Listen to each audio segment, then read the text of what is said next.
শালা কতবার বাটপার মাথায় আলগা চুল লাগায় আমারে বিয়া করছে। কত বড় ধোকা দিল রে বেঈমানটা।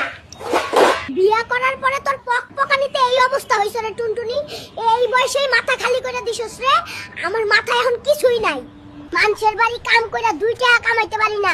টুনটুনির আবদার থাকে 2 লাখ টাকার। ওরে ছাইরা দিমু রে, আর ভালো লাগে না। হাই হাই, ডাইনিটা এখন আবার কল দিছে রে। ওই নিম্ন বংশের পুলা পাশের বাসার ভাবি নতুন স্যামসাং মোবাইল কিনছে, আমার ওইটা আজকেই লাগবো, না হইলে আমার দাম থাকবো না। উফ, কই যামু আমি? কত স্বপ্ন দেখতাম রে, বড় লোকের পুলারে বিয়া করুম, ফকিন্নির বাচ্চারে বিয়া করে এই জীবনে কিছুই পাইলাম না। ওই টুনটুনি, ভাঙ, বেশি বেশি করে ভাঙ। আমার কি রে, এগুলো তোর বাপের বাড়ি থেকেই আনছিস? ইস, শখ কত বড় লোকের পোলা বিয়া করব। সংসারে কিছুতেই শান্তি পাইলাম না রে। সারাদিন কাম করে ঘরে ঢুকে ডেলি টুনটুনির পক শুনতে আর ভালো লাগে না। আমার শাহজাহান আইছে রে, আমার জন্য তাজমহল বানাইছে। ভাঙা ঘরে রাইখা আবার স্বপ্ন দেখায় তাজমহল বানাইবো। গরিবের ঘরে ডেলি সবজি খাইতে খাইতে আমার জীবন শেষ রে।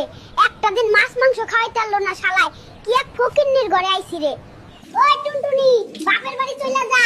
মাছ মাংস না হাতি ঘোড়া খাওয়াইবো তোর বাপে। তোর বাপ কত বড় জমিদার জানা আছে? এক লুঙ্গি 28 দিন পরে থাকে।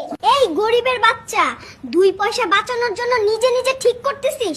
সাবধানে থাকিস যেন কারেন্ট লেগে মরে না যাস। আরে ধুর, এই শখে আমার কিছুই হবে না। তোরে বিয়ে করার পরে তুই আমার যেই পরিমাণ শখ দিছিস, আমি শখ পুরো হয়ে গেছি।